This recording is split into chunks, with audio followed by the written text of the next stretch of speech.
grande autoridade política acaba de ter um mandato cassado, tá inelegível, e eu vou explicar absolutamente tudo o que acabou de acontecer nos mínimos detalhes. Outra notícia explosiva, gente, tá? Tacada de mestre do ministro do STF, André Mendonça, deixou o ministro Alexandre de Moraes completamente furioso.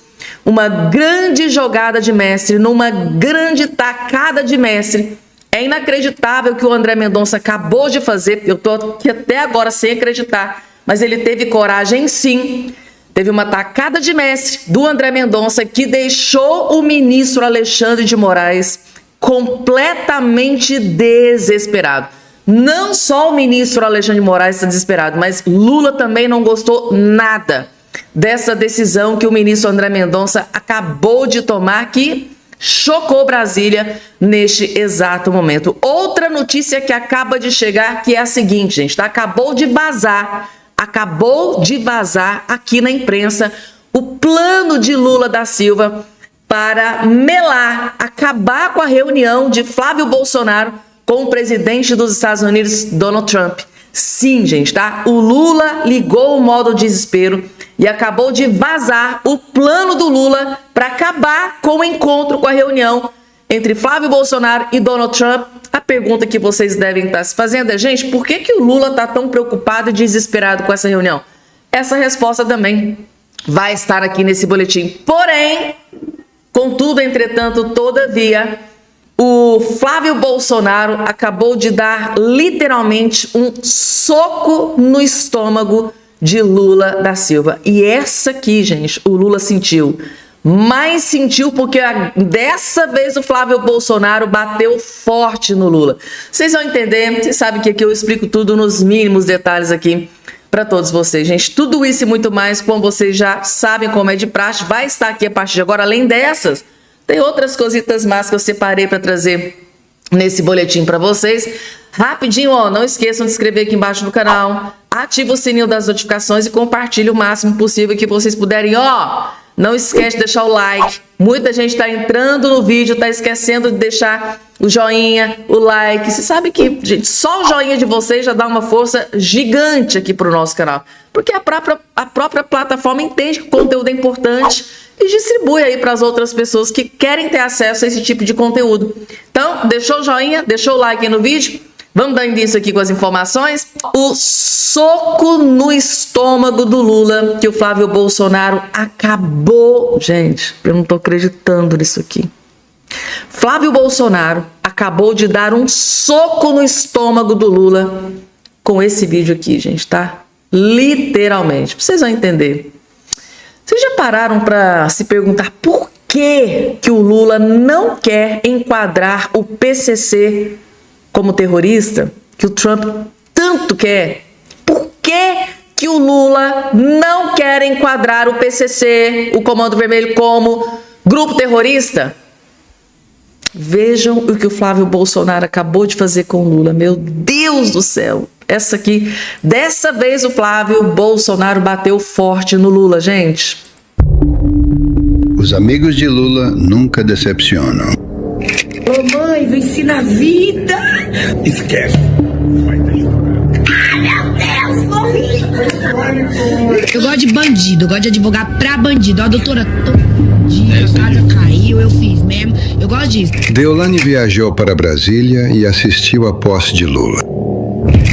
Vídeos, fotos, reuniões e o tempo sempre mostrando a verdade. Deolane foi presa por lavar dinheiro para a facção criminosa. Os amigos de Lula nunca decepcionam.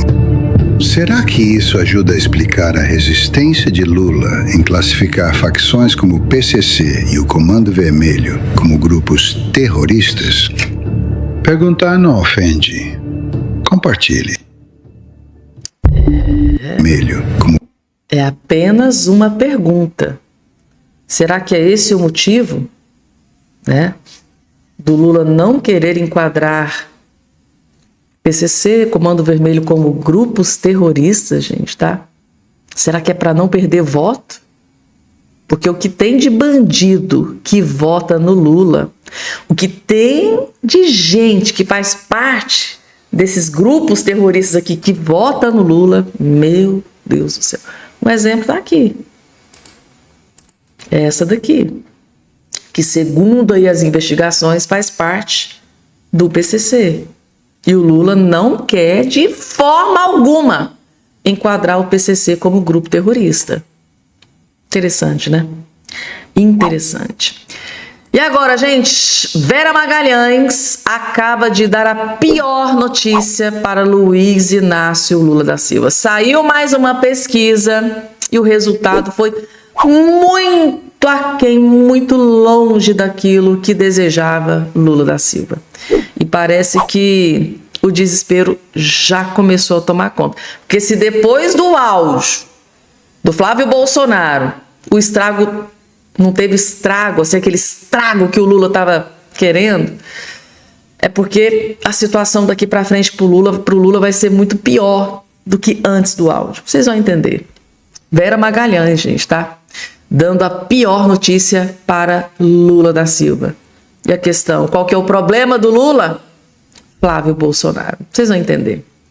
Não foi um grande abalo, Carol. Perto da surpresa que houve no momento da revelação, um pouco mais de uma semana atrás, todos os desdobramentos, né, nos quais ficou evidente que ele foi soltando informações aos poucos, o abalo não chegou a ser a ponto de inviabilizar a candidatura, que era um temor que havia por parte de aliados dele, de que houvesse tamanha desidratação nas pesquisas que a direita fosse ser obrigada a pensar em um outro candidato. Não foi um abalo dessa natureza. Um apoiador do senador, que faz parte ali da equipe da campanha, chegou a falar, foi um tiro que era para acertar a cabeça e acertou de raspão na orelha. Também não foi assim tão leve.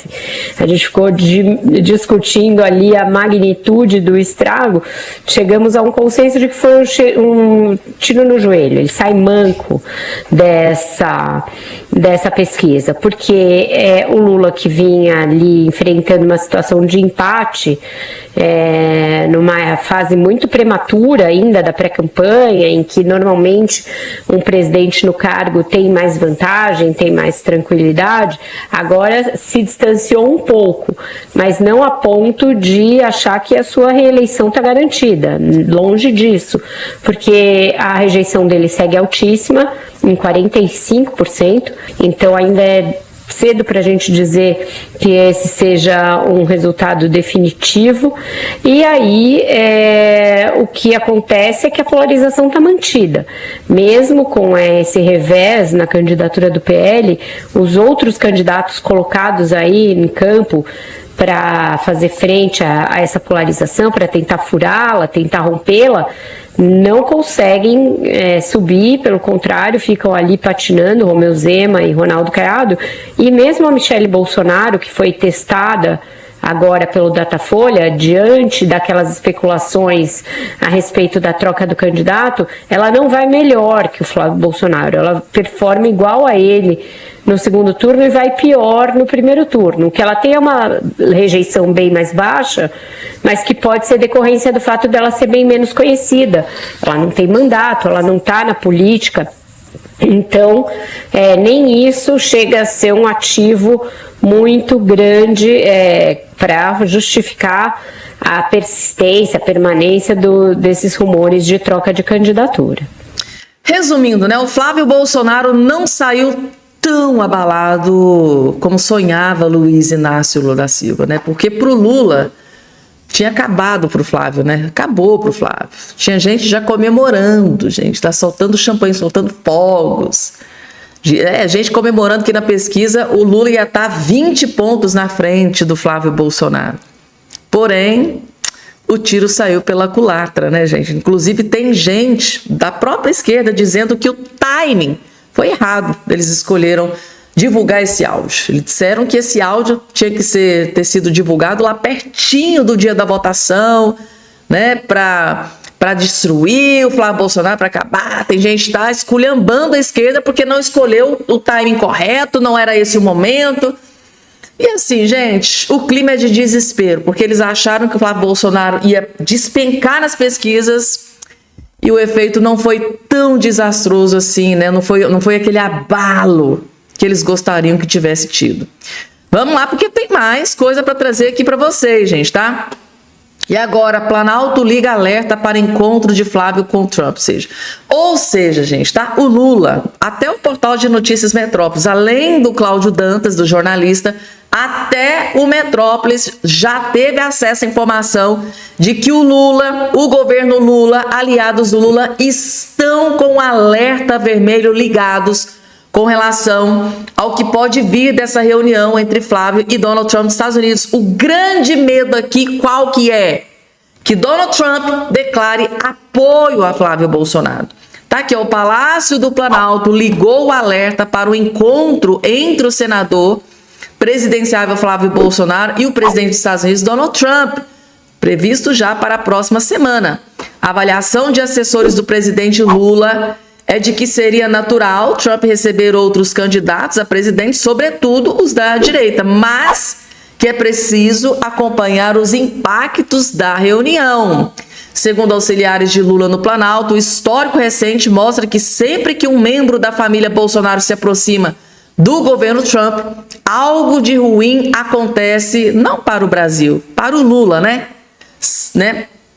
Toda vez que um Bolsonaro se aproxima da Casa Branca, algo de ruim acontece não é para o Brasil, é para o Lula, tá? Esse desespero é porque eles acham que vai atingir o Lula. Isso aconteceu no ano passado e não podemos esquecer as lições que tiramos disso, ou seja, ligaram o modo desespero. E não só nessa questão. Tem outro desespero aqui também acontecendo, gente, tá? Itamaraty, né? Ou seja, o governo Lula ainda tenta entender a decisão da Itália sobre a Zambelli, gente, tá? Nem o governo Lula conseguiu assimilar, nem eles estão acreditando que a justiça da Itália inocentou a Carla Zambelli, em detrimento do ministro Alexandre de Moraes. Mas aqui é fácil explicar aqui para o governo Lula o que é que aconteceu. É que a ditadura aqui no Brasil, né, gente, tá? Segundo aí alguns juristas, muitos dizem que aqui paira uma ditadura, né?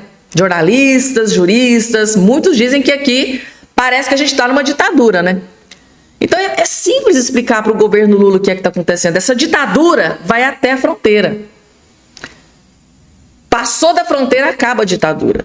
Aqui as pessoas já estão até se acostumando, né? Com censura, com decisões ditatoriais. Agora esse decreto que o Lula acabou de assinar, que segundo os maiores juristas do país não é prerrogativa do Lula, dar diretrizes, regulamentar as redes sociais. Não é. Mas o que o Lula fez? Foi lá e pá, uma canetada fez um decreto. E agora estão tentando derrubar. Isso é coisa que a gente vê na Venezuela, Coreia do Norte, na China, não no Brasil, num país democrático. Mas o Lula foi lá e fez. Então, assim, gente, tá? Isso que foi decidido na Itália foi assim, é a justiça italiana esfregando na cara da justiça brasileira que algo de errado não estava certo.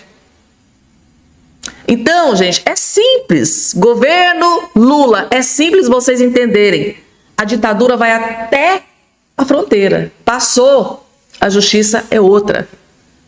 São justiças que realmente funcionam na Itália, né? Onde o Alexandre de Moraes teve derrota na justiça. Na Espanha, isso com relação a Carla Zambelli. Na Espanha, onde Alexandre de Moraes também foi derrotado na justiça, referente ao Oswaldo Eustáquio. Lá nos Estados Unidos, onde Alexandre de Moraes também foi derrotado quando ele queria ali, né? O Alexandre Ramagem. E aí, gente? É a justiça internacional esfregando na cara de autoridades aqui no Brasil que algo de errado não está certo. Para desespero. Aí o Lula está tentando entender, o governo Lula, né? O Itamaraty é do governo Lula, tá entendendo. Gente, nós estamos tentando entender o que aconteceu na justiça da Itália. É simples. Vai só até a fronteira. Aqui, ó. O que acontece aqui no Brasil vai só até na fronteira. Passou, a gente não manda, né? Eles não mandam mais absolutamente nada. Alexandre de Moraes, Lula, autoridades, eles não mandam, para além das fronteiras, eles não mandam absolutamente nada. Lá é eles quem decidem. E aqui resta o que para vocês? Acatar. E Carla Zambelli tá lá, livre, leve e solta. Graças a Deus, gente, tá? Graças a Deus, a justiça funciona de verdade naquele país, porque se fosse igual aqui, coitada da Carla Zambelli, gente, tá? Vamos lá, porque tem mais, gente, tá? Eduardo Bolsonaro aciona a polícia dos Estados Unidos contra repórter do Intercept. A casa caiu para o repórter do Intercept. Polícia na cola dos bandidos, porque isso aqui para mim é coisa de bandido, é coisa de criminoso. Você ficar vigiando a casa de alguém, para mim isso é bandido que faz isso. O ex-deputado federal Eduardo Bolsonaro acionou a polícia dos Estados Unidos após um repórter que teria se identificado como do portal Intercept ir até a casa em que o Eduardo mora no Texas. Segundo a esposa do filho, né, do ex-presidente Jair Bolsonaro, o homem tocou a campainha da casa e teria sido recebido pela filha do casal de 5 anos. O jornalista teria se apresentado e tentado confirmar apenas que a família morava no local. Ao que Luísa Bolsonaro não teria respondido e fechado a porta e ligado para a polícia. Gente, que audácia desse povo! Ir até a casa do Eduardo Bolsonaro para Gente, nitidamente isso aqui foi uma intimidação. Eu tô perplexa com isso aqui, gente, tá? E agora, gente, tacada de mestre de André Mendonça, que deixou Alexandre de Moraes, Lula, esse pessoal aí desesperados. Meu Deus do céu, gente, tá? Mendonça vota para manter prisão de primo de Vorcaro, não só do primo do Vorcaro, mas também do pai do Vorcaro. Essa notícia foi confirmada aqui hoje. O Mendonça, ele votou, além dele, Luiz Fux, para manter a prisão do primo e do pai do Vorcaro, ou seja, a prisão mantida. Só que agora, gente, quando a prisão estava atingindo só o Vorcaro foi lá e mandou aquela delação mequetrefe. Tipo assim, cara, só eu tô sendo prejudicado? Tudo bem, eu assumo a bronca, eu vou proteger ali algumas autoridades, vou aqui entregar algumas aqui e tal. E ele achou que ia ficar por isso mesmo. Mas aí, quando se trata do pai, aí a coisa complica, né? Imaginem só você sabendo que o seu pai tá preso, que a sua mãe tá presa, que inclusive o seu pai tá dando surto dentro da cela, dentro da cadeia, tá surtando, tá ficando louco, inclusive o pior pode até acontecer, nunca se sabe. Então, gente, tá? A gente tem informação de que o Daniel Vorcaro pode, depois de tudo isso, saber que o pai foi preso, que o primo foi preso, principalmente no que tange ao pai, que é filho, né, gente, tá? Filho. Se ele realmente se preocupa com o pai, possivelmente ele pode mudar alguma coisa na delação. Pode, de repente, entregar uns e outros que antes ele tinha tentado blindar, para que essa delação seja aceita pela Polícia Federal, porque essa mequetrefe a Polícia Federal já não aceitou mesmo. Ou seja, gente, será que após a prisão do pai, que está surtando dentro da cela, inclusive eu já trouxe essa informação aqui para vocês, o cara tá enlouquecido dentro da cela, o pai do Vorcaro tá louco, enlouquecido dentro daquela cela, gente, ele não aguenta, ele não vai aguentar ficar muito tempo preso. E o pior pode acontecer. E Daniel Vorcaro sabe disso. Tanto é que o sicário, o que aconteceu? Vocês acham que por esse motivo Daniel Vorcaro pode mudar sua delação e entregar aqueles que possivelmente ele pode ter tentado blindar? Será que sem querer o ministro André Mendonça deu uma tacada de mestre? Ou será que foi até por intenção? Não sei. Aí a gente já não sabe. E agora, gente, deixa eu trazer aqui uma informação para vocês de um parlamentar que teve o seu mandato cassado. Prefeito que homenageou Bolsonaro tem mandato cassado em Minas Gerais. É isso que está aqui na sua tela. E a informação que chegou foi a seguinte: o prefeito de Governador Valadares, o coronel Sandro, do PL, foi cassado do cargo na última quinta-feira, dia 14, após processo de impeachment aprovado pela Câmara Municipal na cidade de 257 mil habitantes, localizada no Vale do Rio Doce. Os vereadores aprovaram por 18 votos a 3 o afastamento do prefeito, denunciado por supostas irregularidades na contratação de transporte escolar feita sem licitação. Ele havia sido eleito pela primeira vez para o cargo em 2022, quando venceu a disputa com 53% dos votos e derrotou o candidato apoiado pelo então prefeito André Merlo, do União Brasil. O advogado Mauro Bonfim, que representou o coronel, no julgamento, afirmou à reportagem que acionou a justiça para reverter a decisão. Ele disse que o relatório que levou à cassação do prefeito foi fraudado e contaminado por corrupção e afirmou que a votação foi irregular.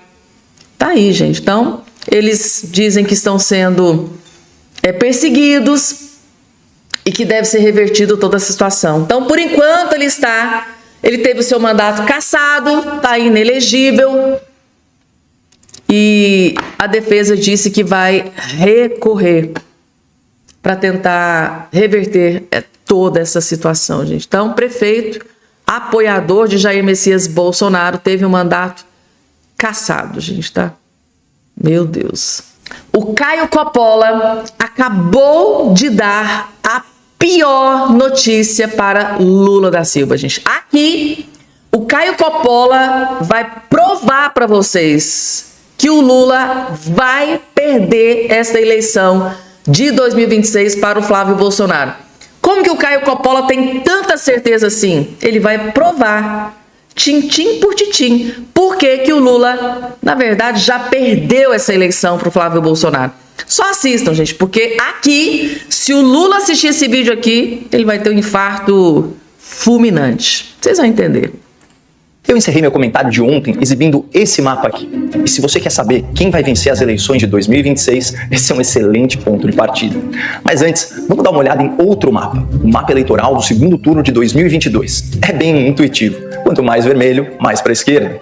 O mapa mostra a vitória de Lula em 56% das cidades do país, especialmente no Nordeste e nas regiões metropolitanas do Sudeste. Acontece que, pouco tempo depois, em 2024, tivemos eleições para prefeitos e vereadores, e o tom desse eleitor mudou dramaticamente.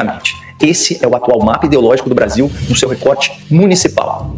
Cidades que são administradas por prefeitos de centro-direita e de direita estão marcadas em azul. Já os municípios governados por políticos de centro-esquerda e esquerda estão marcados em vermelho. Cidades administradas pelo centro ou pelo centrão, como você preferir, estão destacadas em cinza. Claro que, em se tratando de Brasil, o centrão se apresenta em 50 tons de cinza, que vão do vermelho sem terra ao azul patriota, dependendo da conveniência e da circunstância de momento. Mas enfim, só de bater o olho no mapa, é fácil perceber a predominância da cor azul desde as eleições de 2024. Dos 5.569 municípios legais, 48% têm prefeitos posicionados à direita, contra apenas 13% de prefeitos alinhados à esquerda. Sim, coincidentemente, eles são 13%. E quando nós comparamos os dados atuais com os resultados da eleição municipal anterior, em 2020, uma tendência salta aos olhos. Aos poucos o Brasil está se desavermelhando.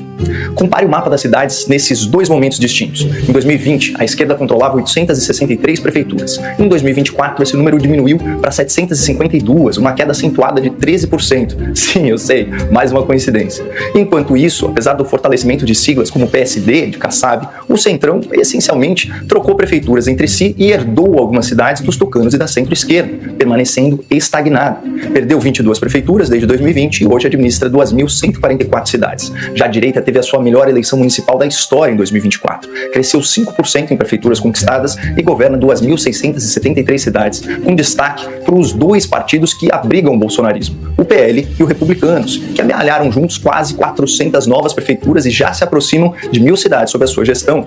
Testemunho inegável do enorme cacife político de Jair Bolsonaro. E até o Nordeste, reduto eleitoral da esquerda, está se desavermelhando. das 9 capitais da região, 6 são administradas pela direita, 1 pelo centro e apenas 2 pela esquerda. Segundo a Folha de São Paulo, é o pior resultado dos partidos do campo político do presidente Lula no Nordeste desde a redemocratização em 1985. Na verdade, se a gente der alguns passos para trás, a gente vai ver que o Brasil municipal está se desavermelhando desde 2012, o auge do lulopetismo. De lá para cá, a direita cresceu mais de 1/3, o centro ficou na mesma e a esquerda derreteu quase 50%. Isso que a gente está tratando apenas dos prefeitos. Porque se a gente colocar os vereadores em pauta, a direita não é apenas majoritária, ela é hegemônica. 6 em cada 10 municípios contam com uma bancada composta quase que exclusivamente por parlamentares à direita. Em mais de 2.000 cidades, todos os vereadores são de centro-direita e direita, todos, 100%. E nessa altura você já deve estar se perguntando, tá, então por que esse eleitor que votou em peso em prefeitos e vereadores de direita em 2020 e em 2024 elegeu um presidente de esquerda em 2022? Como pode o mesmo país ter mapas tão diferentes? Uma das razões que explica essa dissonância ideológica é a variação da distância social entre o eleitor e os candidatos numa eleição municipal e numa eleição presidencial. 88% dos municípios no Brasil têm até 50 mil habitantes. Nessas cidades, o eleitor conhece pessoalmente os candidatos, ou no mínimo, conhece quem conhece. Isso torna mais fácil para o cidadão articular suas necessidades e os seus sentimentos com quem vai representá-los politicamente. Em outras palavras, quanto mais próximo o candidato está do eleitor, maior tende a ser o alinhamento de ideias e valores entre quem vota e quem é eleito. Já numa eleição presidencial, a distância entre eleitor e candidato é gigantesca. E essa falta de familiaridade, essa falta de conhecimento sobre os candidatos acaba sendo suprida por propaganda e narrativas. Isso explica por que uma população majoritariamente conservadora, em matérias como direito penal, direito à vida, liberdade de expressão, pode ser convencida por um esforço de mídia a votar em políticos de esquerda, que defendem saidinha de presos, penas mais leves para os criminosos, legalização das drogas, do aborto, além da censura nas redes sociais. Ocorre que em 2026, pela primeira vez, essas mesmas redes sociais superaram a televisão como a principal fonte de informação sobre política para o eleitor brasileiro. E na internet, a audiência reage e interage com o conteúdo, criticando, debatendo, verificando a veracidade das informações veiculadas. E esse ambiente mais plural, onde as ideias são submetidas ao contraditório, favorece a conscientização política e permite ao eleitor entender melhor quem ele é politicamente. E considerando que o brasileiro médio detesta bandido, valoriza a família tradicional, segue valores judaico-cristãos, é contra o aborto, adora suas liberdades, não quer saber de ideologia de gênero e está cansado de pagar imposto, ele é essencialmente de direita. Mas agora ele está tomando consciência disso. A última pesquisa Datafolha sobre esse tema revelou que 46% dos brasileiros se identificam como de direita ou de centro-direita, contra 29% de esquerda ou centro-esquerda. É um abismo de 17 pontos percentuais que favorece a direita e que vai ser decisivo nas eleições de 2026. É isso. O futuro a Deus pertence. Mas a tendência do Brasil é desavermelhar. Graças a Deus, a tendência do Brasil é desavermelhar. E se Deus quiser, gente, se Deus quiser, Lula da Silva vai ser escorraçado dessa presidência da República e o Brasil vai voltar a crescer novamente, assim como estava crescendo lá na época de Jair Messias Bolsonaro, gente. Tá? Que vídeo incrível, que riqueza de detalhes, né, gente? Os mapas ali, tudo colocadinho. Agora, gente, esse vídeo enche ou não enche a gente de esperança? Nossa, eu saí revigorada aqui desse vídeo do Caio Coppola. Meu Deus, gente, que amplitude que a gente teve de realmente do que está acontecendo com relação aos... Ou seja, os petistas perderam a crença no Lula, né? Até os petistas desistiram de Luiz Inácio Lula da Silva. Afinal de contas, o povo não aguenta mais pagar tanto imposto. O povo não aguenta mais pagar o maior imposto praticamente do mundo, né? Porque a única coisa que o Lula fez foi socar imposto no lombo do povo brasileiro.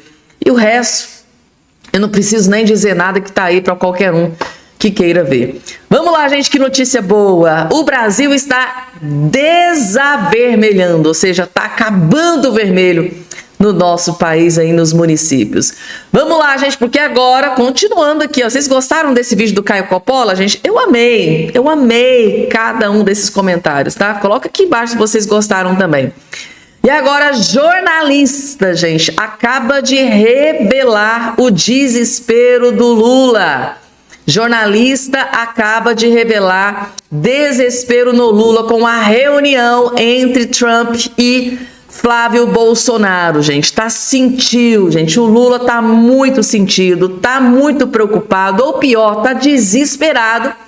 E o jornalista descobriu o que é que o Lula pretende fazer para melar, para acabar com esse encontro, com essa reunião do Flávio com o Donald Trump. E o pior, por que o Lula tá tão furioso com essa reunião? O que é que ele tá pretendendo fazer para melar essa reunião? Só tem uma palavra que define isso aqui, gente, tá? Desespero. Jornalista vai contar tintim por tintim o plano do Lula e por que ele tá desesperado com essa reunião do Flávio com Donald Trump. Vejam só. Houve o convite, já se sabe, quer dizer, o convite ele é feito no momento em que o Flávio Bolsonaro já é o pré-candidato à presidência, é o pré-candidato à direita com melhores chances, então a White House, né, ela entende esse contexto. E é uma novidade aqui que o Trump decida receber um candidato no meio de uma disputa eleitoral. O Lula já disparou o telefonema, a gente sabe para quem ele ligou, né? O que se ouve é que ele já pediu para o Joesley Batista tentar entrar no meio disso aí e pedir ao Trump que não receba o Flávio Bolsonaro, né? A ideia é que ele use como argumento justamente o fato de você ter uma eleição em curso. A esquerda no Brasil, o Lula especialmente, costuma fazer o quê? Debochar, costuma fazer um discurso de enfrentamento, né? É a diplomacia anti-americanista, né? Anti-imperialista, né? Da esquerda latino-americana, que o Celso Amorim representa muito bem. Só que na hora que a coisa aperta, eles mudam completamente o discurso. Quando o Lula se encontra com o Trump, eles comemoram efusivamente isso e usam isso para dizer: tá vendo como o Lula é foda, o Lula é recebido pelo presidente dos Estados Unidos, etc. E quando um candidato da direita tem o convite para se encontrar com o Trump, eles se mobilizam para tentar evitar esse encontro. A gente tem que parar de cair na conversa, na narrativa da esquerda, porque ela é incoerente em si mesma. Ela é conveniente, assim, nós somos a favor das mulheres, mas se for uma mulher de direita que é massacrada, que é espancada, eles não querem saber. Se quem espanca é o filho do presidente, eles silenciam. Isso vale para tudo. Vale inclusive para a política externa. O Trump, ele é o demônio ou ele é um santo? Vocês precisam decidir. É bom estar ao lado do Trump? É legal ter uma foto com o Trump ou não? Vocês precisam decidir. O Brasil vai ser um parceiro dos Estados Unidos no combate ao crime organizado? Como? Se a Deolane está tirando foto com o Lula. Esfregou aí algumas verdades na cara do Lula, né? Gente, tá aí. Lula da Silva, gente, ligando para Joesley Batista, né? Joesley Batista foi aquele empresário brasileiro que ficou multibilionário durante os governos do Lula da Silva, né? Eu acho que agora chegou o momento, acho que na cabeça do Lula, ele pensa assim, chegou o momento, chegou a hora do Joesley retribuir, né? Então vai lá, Joesley, já que você tem o telefone do Donald Trump, liga para o Donald Trump, fala para ele não receber o Flávio Bolsonaro. Esta é a conversa que está surgindo ali nos bastidores, segundo o jornalista Cláudio Dantas. O burburinho que está surgindo ali nos bastidores de Brasília é que Lula da Silva, tá, já entrou em contato com o Joesley, o mesmo Joesley que ligou para o Lula falar com o Trump, né, que saiu aí na imprensa. O Lula está pedindo essa mesma ajuda para o Joesley, só que agora é para barrar essa reunião com o Trump e Flávio Bolsonaro. Por quê? Saiu aí na imprensa que o medo do Lula é que Donald Trump possa interferir aqui na eleição de 2026. Esse é o medo do Lula, que Donald Trump apoie o Flávio Bolsonaro, que para ele isso é uma interferência na eleição aqui de 2026. Né? Lá, quando o Donald Trump estava enfrentando a Kamala Harris, numa entrevista, o Lula da Silva fez questão de dar o seu apoio, verbalizando, né? Verbalizou seu apoio a Kamala Harris, ou seja, o Lula pôde interferir na eleição dos Estados Unidos, mas o Trump não tem esse direito de interferir na eleição aqui no Brasil, não. O Trump não pode dizer quem que ele apoia, não pode, porque isso para o Lula é interpretado como interferência. É um hipócrita, né, gente? É um hipócrita.